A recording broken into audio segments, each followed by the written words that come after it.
So tell me about this. This is exciting because I'm not the stereotype firefighters, but there are two things I think firefighters are really good at: cooking food and owning your history. And this is something that you guys have done. You have received a piece of the South Milwaukee Fire Department history. Tell us about what you got your hands on. Yeah, not too long ago, we were contacted by the owner of the Wisconsin Auto Museum, and Owen Franz.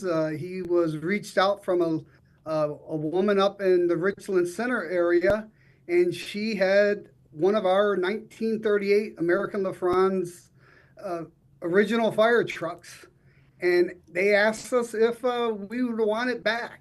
And I thought about it for about a second, and I said yes. It was one of these things. It's a once in a lifetime opportunity.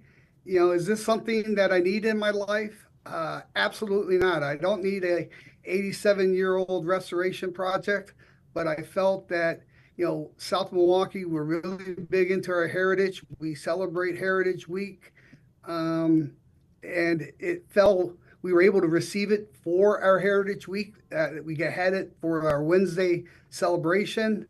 A lot of the community came out and looked at it. It's going to be a great project, and we set a goal to have this thing up and running for our Heritage Day Parade in 1 year from that week. So we're looking forward to having this going and ready. And actually today, the street department's mechanics, they got it to cough. They changed the plugs, changed the coils, and they got it to crank over. We got the siren making noise, and the lights working. So it's fantastic. That is incredible. You guys are paid to fight fires. I'm just impressed you even know how to restore something from 1938. How are you guys going to do this? We absolutely have no idea what we're doing, but we're going to figure this out. That's the one thing that's the other thing firefighters have, is that we don't quit, and we know how to hit a curveball, and we've been handed something that we will figure it out. We will get it done. We've got a lot of great partners with the Wisconsin Auto Museum. We have the street department. We have the backing of our city. We have the Cyrus Foundation stepped up to help us with it. The vehicle was donated, but we needed to have it trucked down here. Right. And so the Cyrus Foundation gave us the funds to have it shipped down here for about $1,400.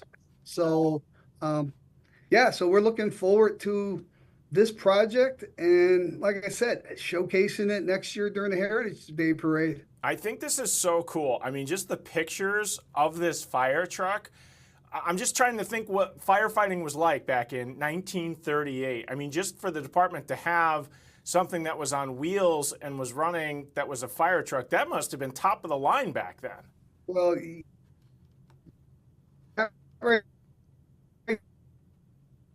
I mean, you got to think, not just coming in line very much, and you look at it, it's an open cab. I'm dating myself here, but when I first came on the job, some of our reserve fleet in Milwaukee, I rode in open cabs, and it was really? miserable. It was some very cold nights on cold runs, and on the long side, you see the tailboards and the sideboards. That's where the firefighters stood when they were going on runs. And while we don't do that anymore for safety reasons, this was a top of the line vehicle probably back in 1938. And, just as a lot of things, that vehicle has a lot of original tools on it. And we look at it, and the siren's the same, the lights are the same, the pumps, and the how we flow the water, some of it's changed, but a lot of it has stayed the same. So it's kind of neat to see where we have grown, but some of it where the basic tactics, the ladder rack in the back, yeah, it's the same. A lot of it's the same layout. So it's really neat to see where we came from, where we have grown, but also where we have stayed the same. And I mean, you talked about it. Firefighting is still a dangerous job. But as I'm looking at the pictures there, what it was like to be a firefighter back in the 1930s, as again, I mean, you're talking Wisconsin winters and you're jumping on the side of that thing, racing down streets that we're not used to the streets like we have today. I mean, these were bumpy streets. I'm sure in the 1930s there may have still been horses in parts of the burbs still out on the street that this vehicle was dodging. I think every generation says they had it harder than the one before, but I can honestly say that driving in that vehicle was probably a lot harder than driving in the vehicles today. So cool. Do you know the history of this vehicle, like when it was decommissioned from the fire department and where it's been sitting all of these years? So we are actively looking for that right now. We're working with our the library and as well as our historical society, and we're looking for that. All we know is that the auto museum was able to track down the vehicle number, and that's how they were able to get the order number and track it down to knowing that the city of South Milwaukee purchased this from American LeFrance. So all we know is we purchased it in 1938, and you figure a timeline of vehicles service life around 25 years, for a suburban department, if sometimes less, sometimes not too much longer than that.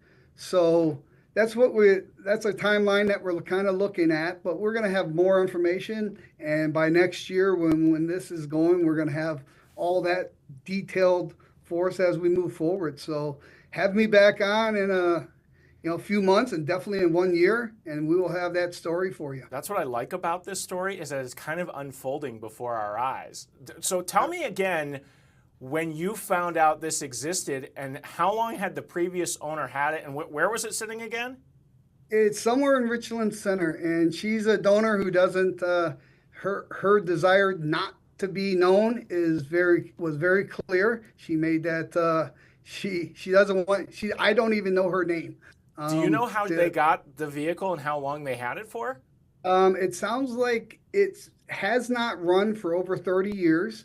And it sounds like they had it for about 20 years. So they've had it for about 50 years, it sounds like.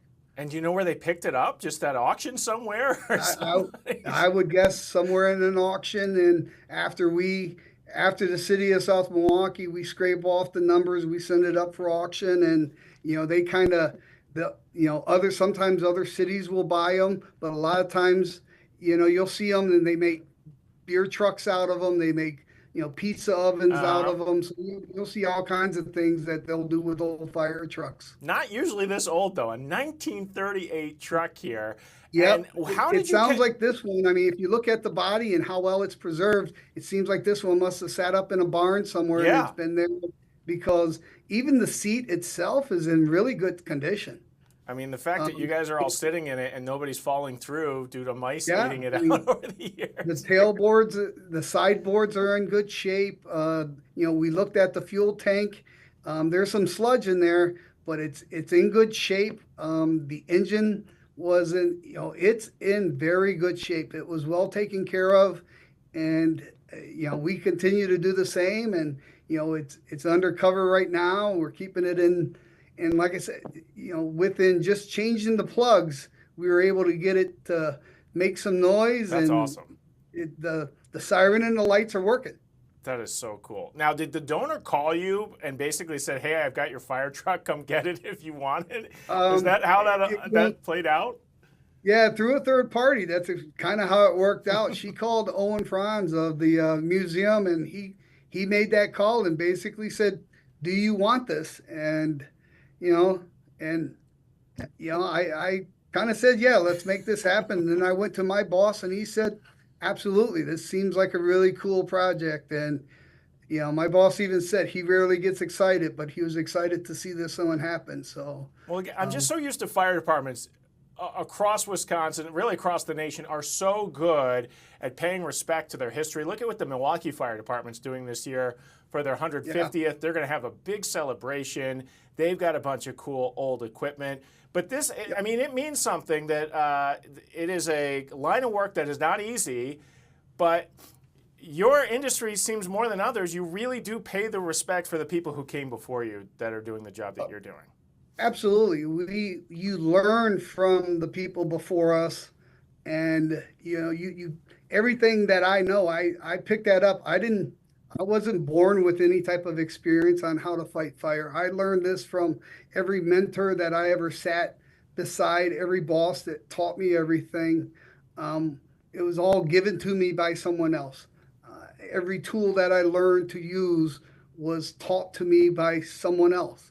Everything that I know, I have given to someone else. So you have to pass that information on. So you just do the same thing with vehicles. And so when you have the opportunity to find something like this and breathe life back into it, absolutely. Take the time, say yes. Well, it sounds like it's not just the fire department, but the whole community now seems like they're invested in this. If the public works department's coming out and saying, let's see if we can get this thing to make some noise and turn the lights on. I can't speak more of the street department and the mechanics over there, Justin and Dan. They've taken it on almost as a personal challenge to get this thing up and running, and they've worked on it for less than a week, and pulling out plugs that are 40 years old and never been touched. That's taken time, and like I said, probably he probably has less than 8 hours into it, and he's got it. It's not running yet, and I'm not going to jinx it, but he's got it close. Where are you going to keep this thing? I mean, space is probably at a premium for you guys with your own equipment. Have you figured out where this thing is going to stay? Absolutely not. I have absolutely no clue, but we'll figure it out. That's just one of the things we have to do is space. I'll work with our local public storage facilities. I'll work with other members here, the water department. Everyone doesn't have space. We don't have space, but like I said, this is, as I said before, I did not need this problem in my life, but we're taking it and we're going to solve it, and we're going to have fun with it. Absolutely. I am so happy you are, because this is such a cool thing for the community, the kids, a great community in South Milwaukee. I'll just show it one more time. A 1938, the name of it, American LeFrance, right? They're one of the early, are they still making fire trucks? They are not, but they have a cool website where you can go to, and if you ever find an old one, they will help you with restoration projects and like find the original department that purchased them. It's a neat website. I've kind of looked into it a little bit, and it's kind of neat of what you can find out about old trucks and things like that. You're learning as you go. As you said, that Yes. maybe has been how your career has been, and we really appreciate you coming here on the Wisconsin Live Desk. We're going to have to bring you back now, because this is really only the beginning. Absolutely. I'm looking forward to having another conversation about this truck. So thank you for having me. Chief John Litchford from South Milwaukee. Appreciate it. This is so cool. Appreciate it. We're going to bring you back for sure. Have a great day. Thanks for coming on. You as well. Take care.